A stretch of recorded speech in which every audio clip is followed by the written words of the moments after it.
Bonjour à tous. Je continue à vous partager des extraits du livre du professeur Ratzinger, La célébration de la foi. Le problème théologique de la musique sacrée. Troisième partie, les bases théologiques de la musique sacrée. Le chant liturgique s'était développé en passant de la synagogue à l'église. Aux psaumes s'étaient ajoutés très tôt des chants. Toute la richesse des sentiments et d'émotions de la prière d'Israël restait d'actualité. Quatrième partie, importance positive de la critique théologique de la musique. L'accueil de la musique dans la liturgie doit être un accueil en esprit, une transformation qui signifie à la fois mort et résurrection.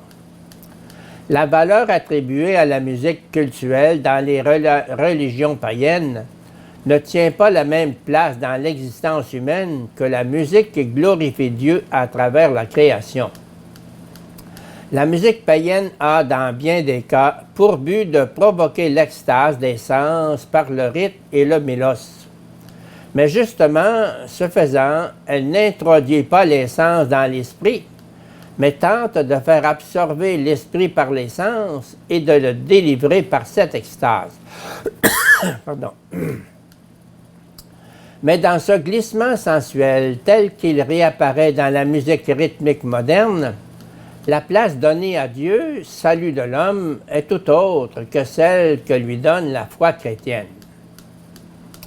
Le réseau des coordonnées de l'existence du cosmos en tant que formant un tout a une organisation autre, voire opposée.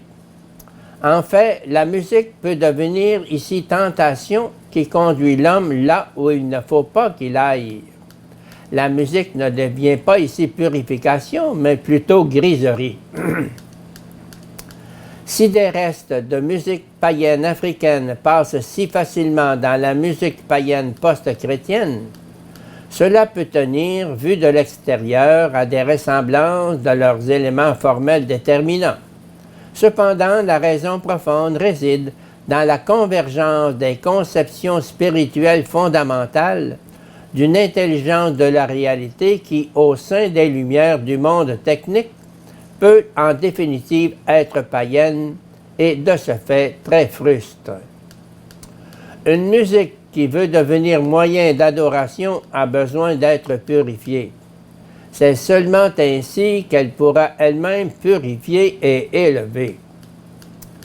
Dans toute l'Église, on a combattu en faveur de cette juste spiritualisation.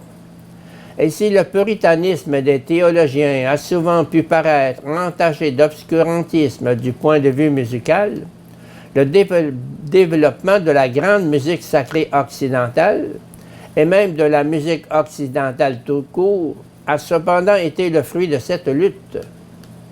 L'œuvre d'un Palestrina ou d'un Mozart ne serait pas concevable sans ce processus dramatique au cours duquel la création devint l'instrument de l'esprit, mais où l'esprit devint à son tour son et harmonie au sein de la création matérielle, atteignant ainsi une hauteur à laquelle il n'aurait jamais pu s'élever en tant qu'esprit pur.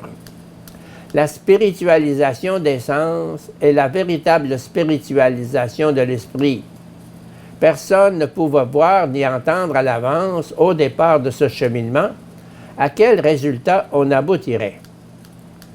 Il n'est donc pas possible de formuler a priori des critères qui permettraient de fixer ce que cette spiritualisation exige du point de vue musical et ce qu'elle exclut, quoique les critères négatifs soient plus faciles à formuler que les critères positifs.